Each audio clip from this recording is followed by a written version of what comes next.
Halo guys, balik lagi dalam channel gua.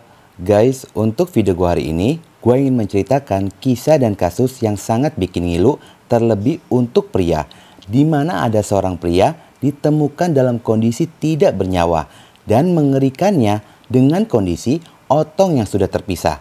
Permasalahan apa yang terjadi sebenarnya? Yuk kita simak videonya.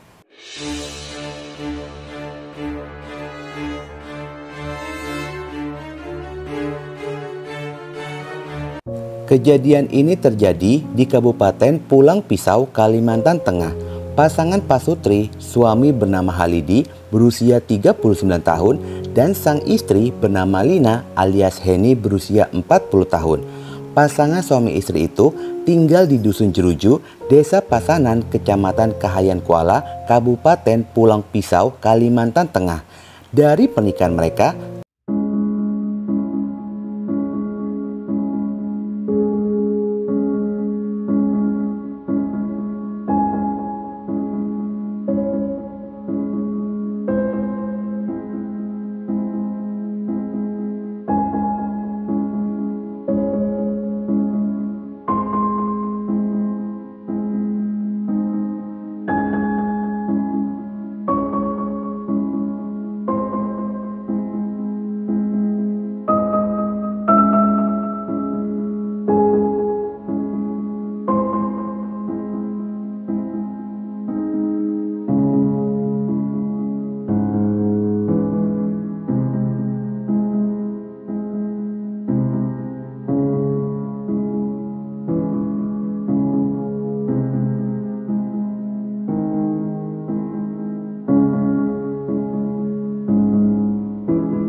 parit, mereka menemukan tubuh Halidi tanpa busana, mengenakan celana pendek dalam kondisi yang sangat mengerikan, dengan kondisi dalaman perut yang keluar dan terpisahnya otong korban.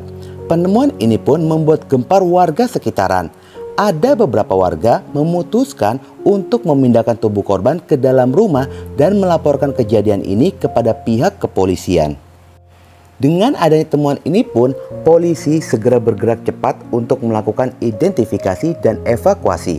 Dari keterangan saksi, termasuk istri dari korban mengatakan jika dirinya tidak mengetahui asal mula bagaimana kejahatan itu terjadi.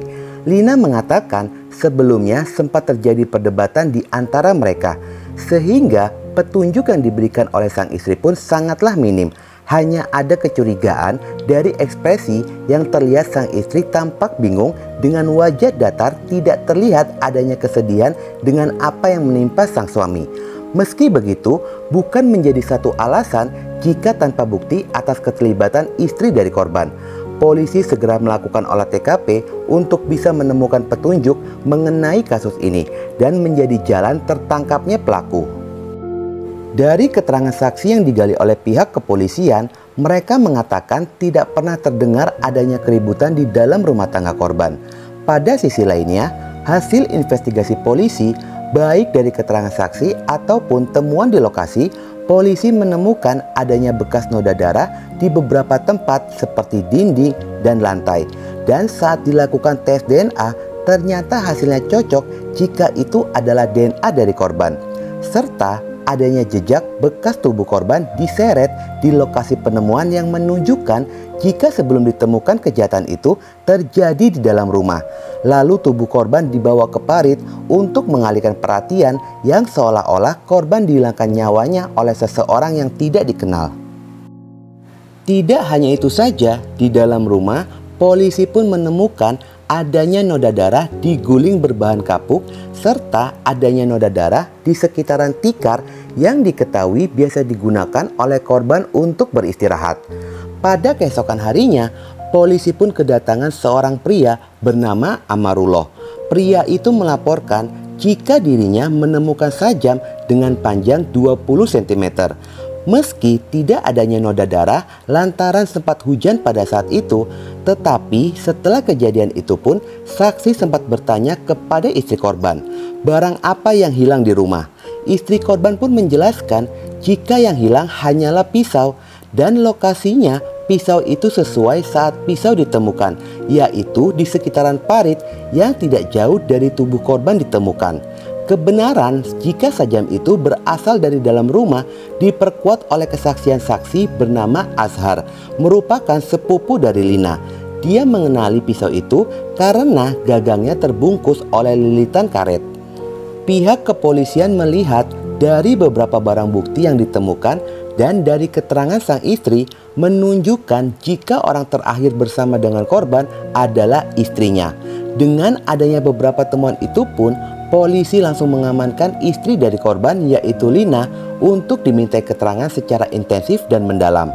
Dari hasil interogasi itulah Lina sang istri yang telah melakukan perbuatan mengerikan kepada suaminya sendiri. Pengakuan itu pun cocok dengan hasil temuan bukti di lokasi yang memang mengarah kepada istri dari korban. Dengan adanya pengakuan itu pun polisi mulai menggali motif kejahatannya hingga sampai hati sang istri menghilangkan nyawa suaminya sendiri. Enggak Bu, enggak tidur, orangnya masih cuma enggak sadar. Di dalam pengakuannya, jika motif yang memicu terjadinya kejahatan itu lantaran sudah 10 hari suaminya berubah sikap menjadi pendiam. Bukan hanya itu saja, saat sang suami diajaknya berkencan selalu tidak merespon. Dan yang biasanya mereka berdua selalu bekerja sama dalam berkebun, suaminya tidak pernah lagi pergi berkebun bersamanya. Rasa penasaran di dalam benaknya selalu berkecamuk dan bertanya apa yang terjadi. Tetapi hal itu pun tidak pernah sedikit pun diutarakan oleh korban kepada istrinya. Sikapnya hanya diam, tidak berbicara.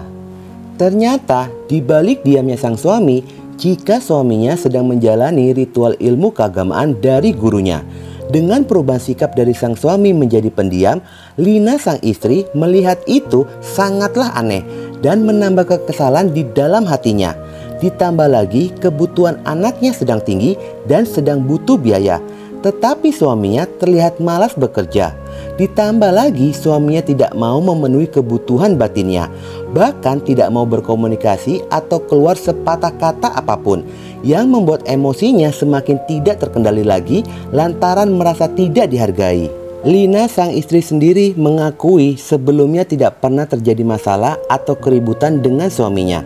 Emosinya pun memuncak pada hari Minggu tanggal 23 Februari pada jam 13.00 siang harinya. Sepulang bekerja, Lina melihat sang suami tidur di atas tikar dengan mulut komat kamit tanpa bersuara. Lina pun membuka tudung saji yang rupanya sang suami belum makan pada saat itu. Dia pun bertanya, "Abah Yati, kenapa belum makan?" Pertanyaan itu diulang sebanyak 2 kali. Tetapi masih saja tidak ada jawaban dari korban. Lina mendekatinya sambil berjongkok. Dengan rasa kesal, Lina mengatakan, "Halidi, apa masalahnya? Sampai seperti ini, ingat sama anak-anak." Tetapi tetap saja korban tidak menjawab.